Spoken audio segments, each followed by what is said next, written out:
नमस्कार, के न्यूज के खास शो स्पेशल रिपोर्ट में आपका स्वागत है। मैं हूं विशाल पंडित आपके साथ। आज हम फिर हाजिर हैं देश की कुछ खास खबरों के साथ। सबसे पहले बात लालू यादव के बेटे तेज प्रताप यादव के आरजेडी और परिवार से रुखसत होने की। साथ ही देखिए रूस यूक्रेन के बीच फिर से तेज होती जंग का नज़ारा, और दर्शकों को हम पेश करने जा रहे हैं पहलगाम में बेसरन आतंकी हमले के बाद पर्यटन उद्योग के प्रभावित होने से जुड़ी अहम खबर। तो अब चलते हैं, और वहीं चलते चलते हम बात अमरनाथ यात्रा की। तो चलते हैं अब खबरों के विस्तार में।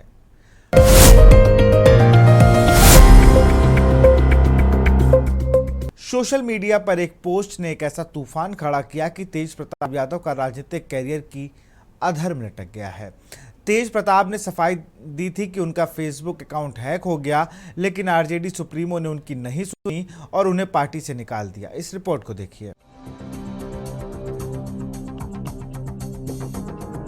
राजनीति में रिश्तों के मायने वफादारी है, लेकिन अगर अपना ही कोई ट्रैक बदलकर गद्दारी के रास्ते पर चल पड़े तो पार्टियों के हाईकमान उसका इलाज तलाशने लगते हैं। पूर्व मंत्री और राष्ट्रीय जनता दल के विधायक तेज प्रताप यादव के मामले में भी कुछ ऐसा ही हुआ। दरअसल तेज प्रताप यादव को राष्ट्रीय जनता दल से निकाल दिया गया है। राजद सुप्रीमो और तेज प्रताप यादव के पिता लालू यादव ने सोशल मीडिया पर पोस्ट कर ये ऐलान किया है। उन्होंने तेज प्रताप को 6 साल के लिए पार्टी से निलंबित कर दिया है। लालू यादव ने लिखा, निजी जीवन में नैतिक मूल्यों की अवहेलना करना हमारे सामाजिक न्याय के लिए सामूहिक संघर्ष को कमजोर करता है। ज्येष्ठ पुत्र की गतिविधि, लोक आचरण और गैर जिम्मेदाराना व्यवहार हमारे पारिवारिक मूल्यों और संस्कारों के अनुरूप नहीं है। लिहाजा इन परिस्थितियों के चलते उसे पार्टी और परिवार से दूर करता है। अब से पार्टी और परिवार में उसकी किसी भी प्रकार की कोई भूमिका नहीं रहेगी। उसे पार्टी से 6 साल के लिए निष्कासित किया जाता है। तेज प्रताप यादव ने शनिवार को एक लड़की के साथ फेसबुक पर तस्वीर शेयर की और कहा कि वो 12 साल से रिलेशन में हैं और यही काफी समय से वो बात शेयर करना चाह रहे थे, लेकिन बाद में उन्होंने अपना ये पोस्ट डिलीट कर दिया और कुछ देर बाद एक्स अकाउंट पर लिखा कि मेरा अकाउंट हैक किया गया है। तेज प्रताप से संबंध रखने वालों को चेतावनी। राजद सुप्रीमो लालू यादव ने कहा कि अपने निजी जीवन का भला बुरा और गुण दोष देखने में वो स्वयं सक्षम है। उससे जो भी लोग संबंध रखेंगे वो स्वस्थ विवेक से निर्णय ले।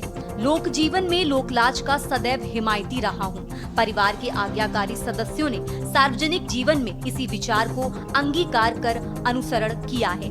वहीं लालू यादव के अलावा तेज प्रताप के छोटे भाई तेजस्वी यादव ने भी कहा कि तेज प्रताप अपने निजी जीवन का फैसला लेने के लिए स्वतंत्र हैं। उन्होंने कहा कि वो पार्टी अध्यक्ष लालू यादव के फैसले के समर्थन में हैं। उन्होंने तेज प्रताप के बारे में कहा कि वो एडल्ट हैं, अपना फैसला खुद ले सकते हैं। तेजस्वी यादव ने कहा कि जहां तक मेरी बात है, मुझे ये सब ना तो पसंद है और ना ही बर्दाश्त। मैं अपना काम कर रहा हूं।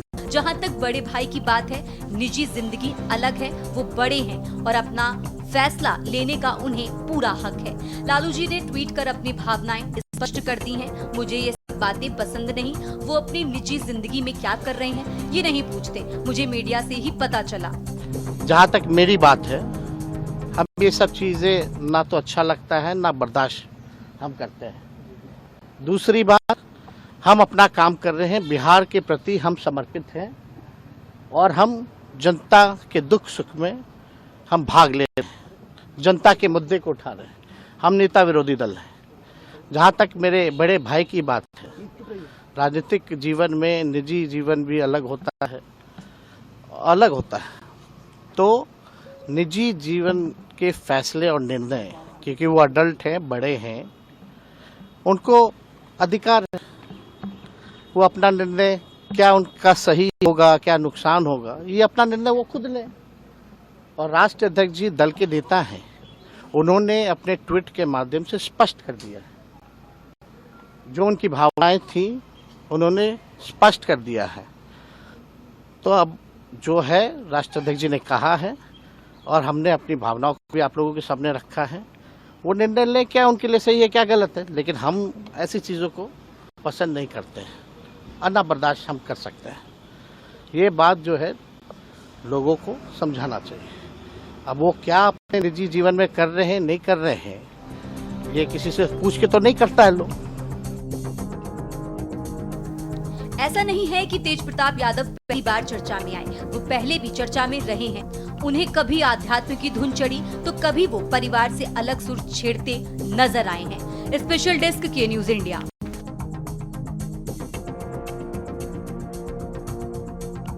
नहीं लगता कि रूस और यूक्रेन के बीच सालों से छिड़ी जंग पर हाल फिलहाल ब्रेक लग सकेगा।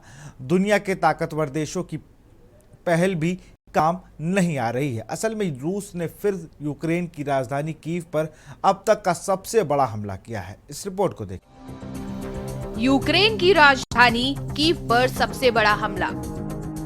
रूस और यूक्रेन की जंग अभी भी जारी है। संघर्ष विराम की तमाम कोशिशों के बाद भी दोनों देश जंग के मैदान में आमने सामने हैं। इस बीच अमेरिका ने रूस के राष्ट्रपति व्लादिमीर पुतिन से सीधे बातचीत करने की कवायद शुरू की, लेकिन सारी कवायद बेकार साबित हो रही है। यूक्रेन की राजधानी कीव पर एक बार फिर लगातार भीषण मिसाइल और ड्रोन हमले जारी हैं। यूक्रेनी अधिकारियों ने बताया कि राजधानी कीव पर रात भर चले हमले से कम 12 लोगों की मौत हुई है और दर्जनों लोग घायल हुए हैं। आपको बता दें कि 3 साल पहले युद्ध शुरू होने के बाद से कीव पर यह सबसे बड़ी बमबारी है। यूक्रेनी वायु रक्षा प्रणालियों ने आने वाले ड्रोन और मिसाइलों को रोक दिया, जिसके कारण रात भर कीव और उसके बाहरी इलाकों में जोरदार विस्फोटों की आवाजें गूंजती रही। यूक्रेन की वायुसेना के प्रवक्ता के अनुसार रूस ने लगभग 367 ड्रोन और मिसाइलों का इस्तेमाल किया। इसमें 298 ड्रोन और 69 मिसाइलें थी। उन्होंने बताया कि यूक्रेन 266 ड्रोन और 45 मिसाइलों को मार गिराने में सफल रहा। यूक्रेन के दूसरे सबसे बड़े शहर खार्किव के साथ साथ दक्षिण में माइकोलाइव और पश्चिम के टेर्नोपिल सहित कई क्षेत्रीय केंद्रों को भी नुकसान पहुंचने की खबर है। अमेरिका पर भड़के जेलेंस्की। खबरें मिल रही है कि राजधानी कीव में 11 लोग घायल हुए, जबकि खलेमिस्तिकी में 4 लोगों की मौत की पुष्टि हुई है। यह हमला शुक्रवार को हुए एक और बड़ी ड्रोन और बैलिस्टिक मिसाइल हमले के तुरंत बाद हुआ। यूक्रेनी राष्ट्रपति वोलोदिमीर जेलेंस्की के राष्ट्रपति डोनाल्ड ट्रंप के कार्यकाल में अमेरिका की कमजोर प्रतिक्रिया की आलोचना की और रूस के खिलाफ कड़े प्रतिबंध लगाने की अपील की। यूक्रेनी राष्ट्रपति के चीफ ऑफ स्टाफ आंद्रेई यरमाक ने टेलीग्राम पर लिखा, दबाव के बिना कुछ नहीं बदलेगा। रूस और उसके सहयोगी पश्चिमी देश में भी ऐसे ही नरसंहार की तैयारी करेंगे। मॉस्को तब तक लड़ेगा जब तक उसके पास हथियार बनाने की क्षमता रहेगी। वहीं आपको बता दें कि दूसरी ओर रूस ने दावा किया है कि उसने सिर्फ 4 घंटों में 95 यूक्रेनी ड्रोन मार गिराए हैं, जिसमें से 12 मॉस्को के पास थे। बहरहाल ये संघर्ष थमता नहीं दिख रहा है। इस हमले के बीच यूक्रेन ने 30 दिनों के संघर्ष विराम का प्रस्ताव रखा है, ताकि शांति वार्ता की राह खुल सके। हिंसा के बीच दोनों देशों ने 1,000 बंदियों की अदला बदली की प्रक्रिया भी पूरी की है। रूस और यूक्रेन के बीच चल रही जंग कब थमेगी, ये बड़ा सवाल है। अमेरिकी राष्ट्रपति डोनाल्ड ट्रंप की लाख कोशिशों के बाद भी दोनों देश आमने सामने हैं और जंग के मैदान में खूनी खेल जारी है। बता दें कि हाल ही में संघर्ष विराम की कवायदों में मद्देनजर अमेरिकी विशेष दूत रूस पहुंचे थे, लेकिन कोई प्रयास काम नहीं आ पा रहा है। स्पेशल डेस्क के न्यूज इंडिया। यहाँ रुकते एक छोटे से ब्रेक के लिए।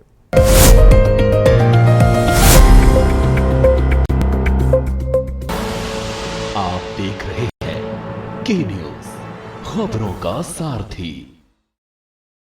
बिमल में गुलिस्तान के ये कुछ लजीज फरिश्ते जब साथ घुले तो जी ललचाए और दिल कहे कि स्वाद की इस जुबान में खुद को ऐसा डुबाऊं कि निकल ना पाऊं। बिमल की जुबान कुछ है ही ऐसी, मानते हैं ना? बिमल, बोलो जुबा केसरी। गोड़ी मसाले के 100 ग्राम के स्पेशल पैक्स में फ्रेशनेस लॉक है। ऐसे मसाले हमेशा ताजा रहेंगे। Just like me, touch wood, God bless me. Goldiee मसाले, जहां जाएं रिश्ते बनाएं। आप देख रहे हैं के न्यूज, खबरों का सारथी।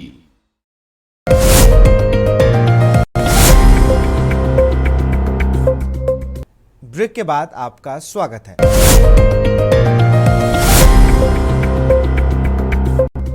पहलगाम में बेसरन आतंकी हमले के बाद पर्यटन उद्योग बुरी तरह प्रभावित हुआ है। होटल खाली हैं, रेस्टोरेंट बंद हैं और सड़कों पर सन्नाटा है। हमले से पहले पर्यटकों की भीड़ भी है, लेकिन अब पहलगाम, गुलमर्ग और सोनमर्ग जैसे पर्यटन स्थल वीरान हो गए हैं। पर्यटन से उद्योग से जुड़े लोग आर्थिक संकट का सामना कर रहे हैं। इस रिपोर्ट को देखिए। पहलगाम में अभी हालात सामान्य नहीं।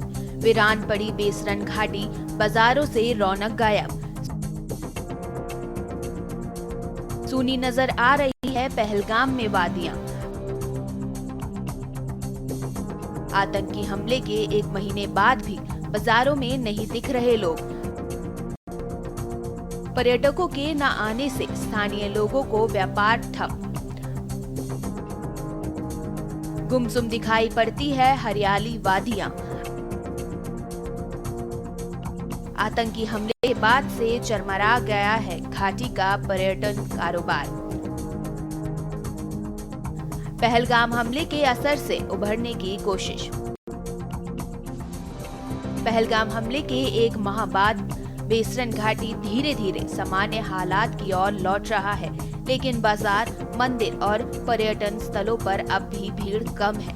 स्थानीय व्यापारी, टैक्सी चालक और तीर्थस्थल प्रबंधक हालात सुधरने की उम्मीद में है। जानकारी के मुताबिक जम्मू के रघुनाथ बाजार की दुकानें खुलती तो हैं, लेकिन खरीदार बहुत कम नजर आ रहे हैं। कुछ स्थानीय लोग जरूर दिखाई दे रहे हैं, लेकिन वह भी रोजमर्रा की जरूरतों के लिए ही आते दिखते हैं। दरअसल पहलगाम हमले और सीमा पर बढ़े तनाव का असर अब भी बाजार और जनजीवन पर दिख रहा है।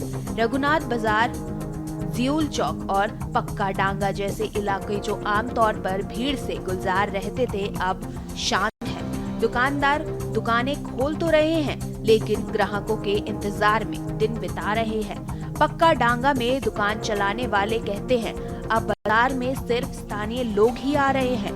श्रद्धालुओं और ग्रामीण क्षेत्रों से आने वालों की संख्या लगभग ना के बराबर है। पहाड़ों की ओर से निकले सूरज की किरणें चारों तरफ खड़े देवदार के पेड़ों से होकर जब पहलगाम में उगी मखमली घास पर पड़ती है तो ऐसा लगता है जैसे कालीन पर किसी ने चांदी के तार पिरो दिए हों।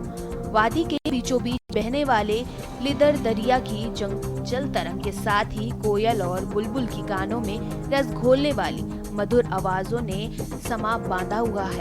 मेहमानों को खुशमिजाज करने वाली पहलगाम के इस सुबह का दीदार करने वाला कोई नहीं है। आपको बता दें कि बेसरन आतंकी हमले के 30 दिन बाद भी यहाँ ही हरियाली वादियाँ गुमसुम दिखाई पड़ती हैं और यह बहारें अब सूनी सी हो गई हैं। आपको बता दें कि दूर दूर तक सड़कों पर सन्नाटा पसरा है। जब यहाँ से कोई गाड़ी गुजरती है तो शोर जरूर सुनाई देता है, लेकिन कुछ पल में ही फिर सन्नाटा पसर जाता है। पहलगाम में पिछले 1 महीने से ऐसी ही स्थिति बनी हुई है। दरअसल 22 अप्रैल तक घाटी का नजारा ही कुछ और था। हर तरफ पर्यटक ही नजर आ रहे थे। Hotel, guest house full, restaurant व ढाबों पर चाय पानी पीने के लिए बारी का इंतजार करना पड़ता था। घुड़सवारी करने के लिए घोड़ा मुश्किल से मिलता था। बेताब वेली, आंडू, चंदनवाड़ी जाने के लिए वाहन ढूंढना मशक्कत का काम होता था। दुकानदारों को खाना खाने तक की फुर्सत नहीं थी, लेकिन 22 अप्रैल दोपहर को आतंकियों ने बेसरन हमले को अंजाम देकर न पहलगाम बल्कि पूरी घाटी को सूना बना दिया। पहलगाम, गुलमर्ग और सोनमर्ग में छाया सन्नाटा। बता दें कि आतंकी हमले के बाद से घाटी का पर्यटन उद्योग चरमरा गया है। पहलगाम, गुलमर्ग व सोनमर्ग समेत घाटी के अधिकांश पर्यटन स्थलों पर वीरानी छाई हुई है। इस स्थिति में पर्यटन उद्योग से जुड़े लोगों को आर्थिक स्थिति दयनीय हो गई है। वहीं पर्यटन विभाग ने भी स्वीकार किया है कि इस घटना से पर्यटन उद्योग पटरी से उतर गया है। विभाग के अनुसार पर्यटन उद्योग को पटरी पर आने में समय लगेगा। पर्यटकों को फिर से घाटी की तरफ आकर्षित करने के लिए प्रयास किए जाएंगे। आपको बता दें कि पहलगाम हमले के बाद जम्मू एयरपोर्ट से फ्लाइट संचालन पर अस्थायी रोक लगाई गई थी। 12 मई को रोक हटने के बाद पहले दिन केवल 2 उड़ानों में 12 यात्रियों ने यात्रा की। 19 मई को 24 उड़ानों से कुल 2893 यात्री आए। रेलवे स्टेशन पर भी अब यात्रियों की संख्या बढ़ रही है। वहीं रेलवे अधिकारियों के अनुसार यात्रियों की संख्या का आधिकारिक आंकड़ा तो नहीं है, लेकिन वेटिंग लिस्ट लगातार लंबी हो रही है। स्पेशल डेस्क के न्यूज इंडिया। पाकिस्तान के आतंकी ठिकानों पर ऑपरेशन सिंदूर चलाने के बाद भारत की आंतरिक सुरक्षा मजबूत की जा रही है। आपको बता दें कि 3 जुलाई से शुरू होने वाली अमरनाथ यात्रा के लिए सुरक्षा बढ़ा दी गई है। देश की सुरक्षा एजेंसियां पूरी तरह से सक्रिय हो गई हैं। अमरनाथ यात्रा के लिए हिमलिंग की सुरक्षा को ध्यान में रखते हुए गुफा मंदिर परिसर को लोहे की ग्रिल से सुरक्षित किया गया है। इस रिपोर्ट को देखिए। बाबा बर्फानी और उनका महत्व। अमरनाथ शिवलिंग की ऊंचाई घटती बढ़ती रहती है, जो चंद्रमा के चरणों पर निर्धारित होती है। चंद्र की कलाओं के साथ शिवलिंग बढ़ता है। चंद्रमा की घटती कलाओं के साथ शिवलिंग घटकर अदृश्य हो जाता है।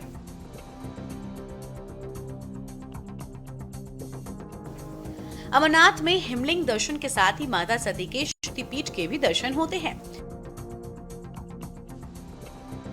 ऐसा अद्भुत संयोग कहीं और नहीं देखने को मिलता।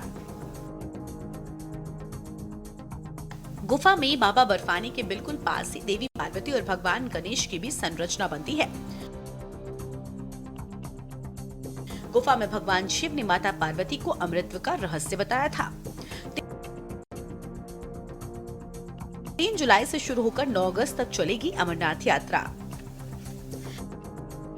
पहलगाम आतंकी हमले के बाद अमरनाथ यात्रा की सुरक्षा बड़ी चुनौती है।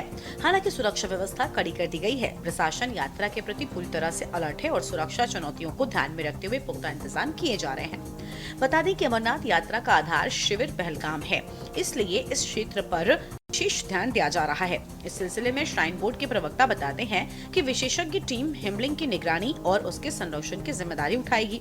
ये टीम सुनिश्चित करेगी कि कोई श्रद्धालु हिमलिंग से छेड़छाड़ न कर सके, विशेष रूप से उन तीर्थयात्रियों के संदर्भ में जो यात्रा के निर्धारित शुभारंभ से पहले ही दर्शन की कोशिश करते हैं।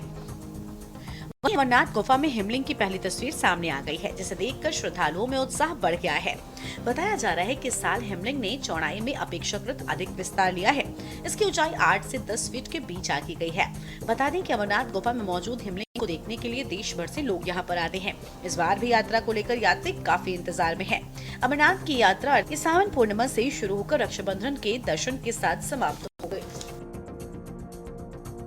क्या है अमरनाथ यात्रा का महत्व? अमरनाथ यात्रा का धार्मिक और सांस्कृतिक महत्व बड़ा है। ये यात्रा भगवान शिव और माता पार्वती से जुड़ी है और मान्यता है कि इस गुफा में भगवान शिव ने माता पार्वती को अमृतत्व का रहस्य बताया था। ये यात्रा भक्तों को भगवान शिव के प्रति समर्पण और श्रद्धा का अनुभव कराती है और इसे एक कठिन लेकिन पुण्यकारी यात्रा माना जाता है। भक्त करते हैं अमरनाथ की कठिन यात्रा। सनातन धर्म में अमरनाथ यात्रा को बहुत ही कल्याणकारी माना गया है। अमरनाथ यात्रा के लिए शिव भक्त पूरे साल इंतजार करते हैं।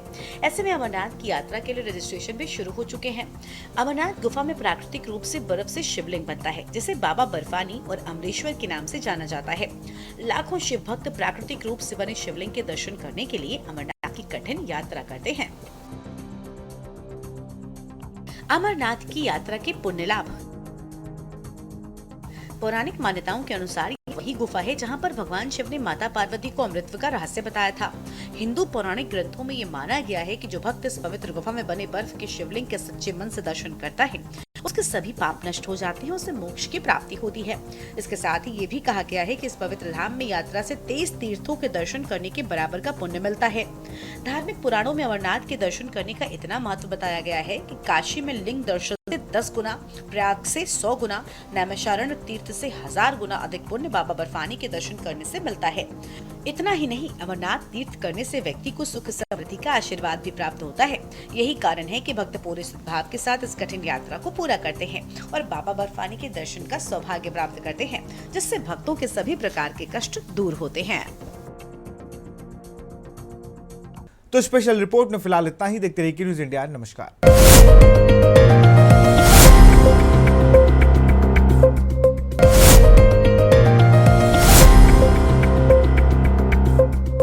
नमस्कार, के न्यूज के खास शो स्पेशल रिपोर्ट में आपका स्वागत है। मैं हूं विशाल पंडित। आपके साथ आज हम फिर हाजिर हैं देश की कुछ खास खबरों के साथ। सबसे पहले बात लालू यादव के बेटे तेज प्रताप यादव के आरजेडी और परिवार से रुखसत होने की। साथ ही देखिए रूस यूक्रेन के बीच फिर से तेज होती जंग का नज़ारा, और दर्शकों को हम पेश करने जा रहे हैं पहलगाम में बेसरन आतंकी हमले के बाद पर्यटन उद्योग के प्रभावित होने से जुड़ी अहम खबर। तो अब चलते हैं, और वहीं चलते चलते हम बात अमरनाथ यात्रा की, तो चलते हैं अब खबरों के विस्तार में।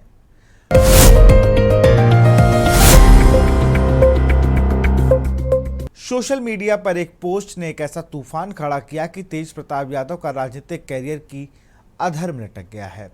तेज प्रताप ने सफाई दी थी कि उनका फेसबुक अकाउंट हैक हो गया, लेकिन आरजेडी सुप्रीमो ने उनकी नहीं सुनी और उन्हें पार्टी से निकाल दिया। इस रिपोर्ट को देखिए। राजनीति में रिश्तों के मायने वफादारी है, लेकिन अगर अपना ही कोई ट्रैक बदलकर गद्दारी के रास्ते पर चल पड़े तो पार्टियों के हाईकमान उसका इलाज तलाशने लगते हैं। पूर्व मंत्री और राष्ट्रीय जनता दल के विधायक तेज प्रताप यादव के मामले में भी कुछ ऐसा ही हुआ। दरअसल तेज प्रताप यादव को राष्ट्रीय जनता दल से निकाल दिया गया है। राजद सुप्रीमो और तेज प्रताप यादव के पिता लालू यादव ने सोशल मीडिया पर पोस्ट कर ये ऐलान किया है। उन्होंने तेज प्रताप को 6 साल के लिए पार्टी से निलंबित कर दिया है। लालू यादव ने लिखा, निजी जीवन में नैतिक मूल्यों की अवहेलना करना हमारे सामाजिक न्याय के लिए सामूहिक संघर्ष को कमजोर करता है। ज्येष्ठ पुत्र की गतिविधि, लोक आचरण और गैर जिम्मेदाराना व्यवहार हमारे पारिवारिक मूल्यों और संस्कारों के अनुरूप नहीं है। लिहाजा इन परिस्थितियों के चलते उसे पार्टी और परिवार से दूर करता है। अब से पार्टी और परिवार में उसकी किसी भी प्रकार की कोई भूमिका नहीं रहेगी। उसे पार्टी से 6 साल के लिए निष्कासित किया जाता है। तेज प्रताप यादव ने शनिवार को एक लड़की के साथ फेसबुक पर तस्वीर शेयर की और कहा कि वो 12 साल से रिलेशन में हैं और यही काफी समय से वो बात शेयर करना चाह रहे थे, लेकिन बाद में उन्होंने अपना ये पोस्ट डिलीट कर दिया और कुछ देर बाद एक्स अकाउंट पर लिखा कि मेरा अकाउंट हैक किया गया है।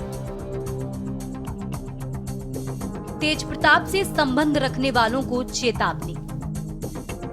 राजद सुप्रीमो लालू यादव ने कहा कि अपने निजी जीवन का भला बुरा और गुण दोष देखने में वो स्वयं सक्षम है।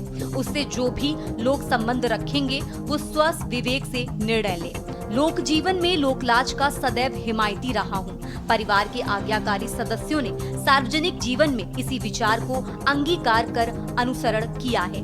वहीं लालू यादव के अलावा तेज प्रताप के छोटे भाई तेजस्वी यादव ने भी कहा कि तेज प्रताप अपने निजी जीवन का फैसला लेने के लिए स्वतंत्र हैं। उन्होंने कहा कि वो पार्टी अध्यक्ष लालू यादव के फैसले के समर्थन में हैं। उन्होंने तेज प्रताप के बारे में कहा कि वो एडल्ट हैं, अपना फैसला खुद ले सकते हैं। तेजस्वी यादव ने कहा कि जहां तक मेरी बात है, मुझे ये सब ना तो पसंद है और ना ही बर्दाश्त। मैं अपना काम कर रहा हूं। जहां तक बड़े भाई की बात है, निजी जिंदगी अलग है, वो बड़े हैं और अपना फैसला लेने का उन्हें पूरा हक है। लालू जी ने ट्वीट कर अपनी भावनाएं स्पष्ट कर दी हैं। मुझे ये सब बातें पसंद नहीं। वो अपनी निजी जिंदगी में क्या कर रहे हैं ये नहीं पूछते, मुझे मीडिया से ही पता चला। जहाँ तक मेरी बात है, हमें ये सब चीज़ें ना तो अच्छा लगता है ना बर्दाश्त हम करते हैं। दूसरी बात, हम अपना काम कर रहे हैं, बिहार के प्रति हम समर्पित हैं और हम जनता के दुख सुख में हम भाग ले रहे हैं, जनता के मुद्दे को उठा रहे हैं। हम नेता विरोधी दल हैं। जहाँ तक मेरे बड़े भाई की बात है, राजनीतिक जीवन में निजी जीवन भी अलग होता है। तो निजी जीवन के फैसले और निर्णय, क्योंकि वो अडल्ट हैं, बड़े हैं, उनको अधिकार है। वो अपना निर्णय, क्या उनका सही होगा क्या नुकसान होगा, ये अपना निर्णय वो खुद लें। और राष्ट्रीय अध्यक्ष जी दल के नेता हैं, उन्होंने अपने ट्वीट के माध्यम से स्पष्ट कर दिया है। जो उनकी भावनाएं थी उन्होंने स्पष्ट कर दिया है। तो अब जो है राष्ट्रीय अध्यक्ष जी ने कहा है और हमने अपनी भावनाओं को भी आप लोगों के सामने रखा है। वो निर्णय लें, क्या उनके लिए सही है क्या गलत है, लेकिन हम ऐसी चीज़ों को पसंद नहीं करते हैं और ना बर्दाश्त हम कर सकते हैं।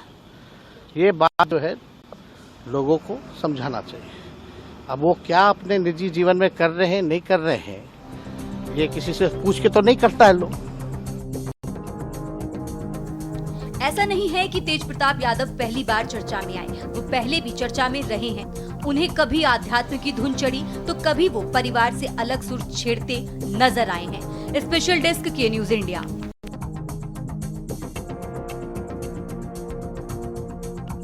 नहीं लगता कि रूस और यूक्रेन के बीच सालों से छिड़ी जंग पर हाल फिलहाल ब्रेक लग सकेगा।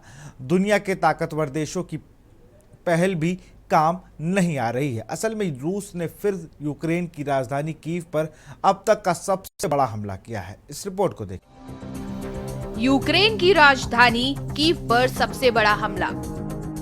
रूस और यूक्रेन की जंग अभी भी जारी है। संघर्ष विराम की तमाम कोशिशों के बाद भी दोनों देश जंग के मैदान में आमने सामने हैं। इस बीच अमेरिका ने रूस के राष्ट्रपति व्लादिमीर पुतिन से सीधे बातचीत करने की कवायद शुरू की, लेकिन सारी कवायद बेकार साबित हो रही है।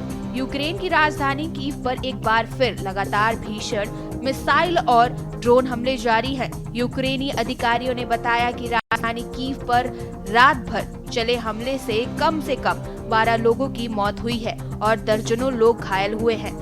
आपको बता दें कि 3 साल पहले युद्ध शुरू होने के बाद से कीव पर यह सबसे बड़ी बमबारी है। यूक्रेनी वायु रक्षा प्रणालियों ने आने वाले ड्रोन और मिसाइलों को रोक दिया, जिसके कारण रात भर कीव और उसके बाहरी इलाकों में जोरदार विस्फोटों की आवाजें गूंजती रही।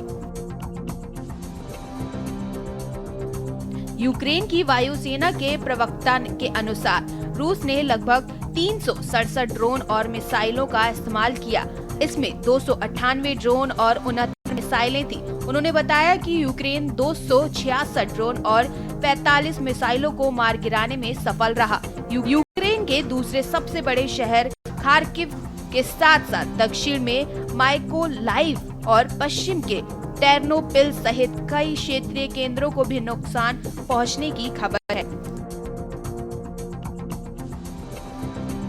अमेरिका पर भड़के जेलेंस्की। खबरें मिल रही है कि राजधानी कीव में 11 लोग घायल हुए, जबकि खलेस्तिकी में 4 लोगों की मौत की पुष्टि हुई है। यह हमला शुक्रवार को हुए एक और बड़ी ड्रोन और बैलिस्टिक मिसाइल हमले के तुरंत बाद हुआ। यूक्रेनी राष्ट्रपति वोलोदिमीर जेलेंस्की के राष्ट्रपति डोनाल्ड ट्रंप के कार्यकाल में अमेरिका की कमजोर प्रतिक्रिया की आलोचना की और रूस के खिलाफ कड़े प्रतिबंध लगाने की अपील की। यूक्रेनी राष्ट्रपति के चीफ ऑफ स्टाफ आंद्रेई यरमाक ने टेलीग्राम पर लिखा, दबाव के बिना कुछ नहीं बदलेगा। रूस और उसके सहयोगी पश्चिमी देश में भी ऐसे ही नरसंहार की तैयारी करेंगे। मॉस्को तब तक लड़ेगा जब तक उसके पास हथियार बनाने की क्षमता रहेगी। वहीं आपको बता दें कि दूसरी ओर रूस ने दावा किया है कि उसने सिर्फ 4 घंटों में 95 यूक्रेनी ड्रोन मार गिराए हैं, जिसमें से 12 मॉस्को के पास थे। बहरहाल ये संघर्ष थमता नहीं दिख रहा है। इस हमले के बीच यूक्रेन ने 3 दिनों के संघर्ष विराम का प्रस्ताव रखा है, ताकि शांति वार्ता की राह खुल सके। हिंसा के बीच दोनों देशों ने 1,000 बंदियों की अदला बदली की प्रक्रिया भी पूरी की है। रूस और यूक्रेन के बीच चल रही जंग कब थमेगी, ये बड़ा सवाल है। अमेरिकी राष्ट्रपति डोनाल्ड ट्रंप की लाख कोशिशों के बाद भी दोनों देश आमने सामने हैं और जंग के मैदान में खूनी खेल जारी है। बता दें कि हाल ही में संघर्ष विराम की कवायदों में मद्देनजर अमेरिकी विशेष दूत रूस पहुंचे थे, लेकिन कोई प्रयास काम नहीं आ पा रहा है। स्पेशल डेस्क के न्यूज इंडिया। यहाँ रुकते एक छोटे से ब्रेक के लिए।